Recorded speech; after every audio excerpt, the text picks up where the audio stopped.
Hey everyone, my name is Wyatt Taylor. This is Positive Life Repositioning. Today is June 27th, 2024, and today we're going to talk about how to deal with our spirits when in conflict with those who we love.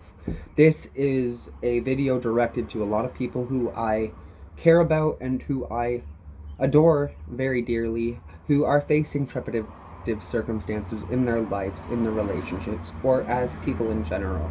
They just feel like they're losing their sense of self and they're losing the spirit that was once strong within them. So, I want to dive a little bit into how to deal with conflict when it's, yes, conflictual to you, but you need to be able to process it confidently and positively and realize that not every negative is directed towards you. Sometimes the negatives that are outcasted by others are an internalization of one's own insecurities, one's own worries, and one's own anxieties. For instance, I myself often will react impulsively when I'm confronted about something. I become explosive, I become angry, and it's because I feel like I'm being attacked. And that is not the case. We all have to learn that confrontation does not mean you are being attacked spiritually. It means something is being brought up, and you have the ability to acknowledge what is brought up and take accountability or ascertain a better perspective of what was experienced in that moment. As an inner self spiritualist, I often find myself in tune with others' vibrational poles, and people usually don't want to open up about what they're feeling. They don't want to open up about their experiences because they fear judgment and they fear that they will lose people who they are close to and who they care for if they open up. That is not the case. Opening up is the key to being a positive individual and to feeling that peace within yourself. With circumstances like this, you have to take a little bit of time to breathe and process the thoughts, the feelings that are going through your brain, and realize which of those thoughts are just rapid intrusivity and which of those thoughts are actually tangible and utilizable for you to use when communicating.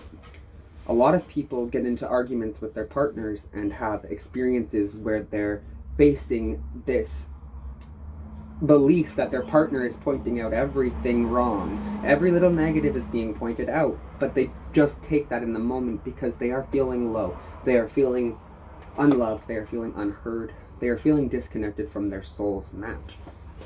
When we're feeling this way, it's important that we take time to reconnect with our soul's match. And in order to do this, sometimes, yes, we need to take a breather from each other.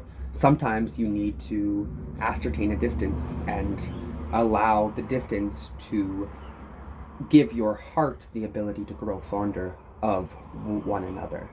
And in some cases, you will realize that you're not meant to be, and that is not a bad thing. It's just people grow at different rates and people go on different pathways in life, and each of our pathways, although they may intertwine like I've discussed in previous videos, every single one of our pathways will differ regardless of who we are, where we are, who we're with, or what we're doing. The pathway is going to differ from that person standing right next to us, as is our perspective of what occurred. So I take a lot of time to think about past conflicts that I've experienced where I've blown up and blown things out of proportion, and I realized it was not necessary. A lot of the time we react impulsively without responding cognitively. And when I say this, I'm talking about that instant reaction where someone calls something out and you take it as an interjection directly towards you. So it's like they're pointing out the wrongs in your direct zone of perspective, and you're taking that because it is your perspective and it's what you're hearing but it's not what they're saying. They are trying to communicate things that are being lacked. However, they don't understand that in order for it to be strong, it has to be strengthened together. You don't see fish automatically coming to your rod in the water without bait. You gotta strengthen it up, and you gotta put that bait on and catch the fish.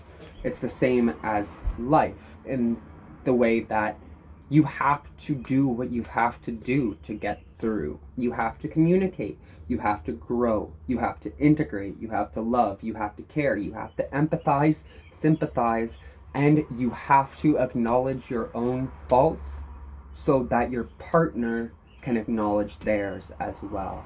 When you start realizing that, yes, I do have faults. For instance, my own faults are that I become obsessive. I care a little bit too much sometimes, and I get into my own head because of this. But in order to overcome that, I talk, I voice out my feelings, and I connect with people who are on a similar spiritual level and a similar vibrational pole. When we are feeling this way, we have to just talk. We have to open up. We cannot bottle that up inside. If we bottle that up inside, we're going to become these vulgar, volatile individuals that no one could love, because, to be honest with you, we won't love ourselves. And if we don't love ourselves, how can others even ascertain the capability to love us? So when you're in conflict with your partner, and if you do get into an argument, I want you to do this next time. Take a moment, listen to what they're saying, not the anger in their voice, not the words that are actually coming out of their mouth, but like a book, read in between the lines.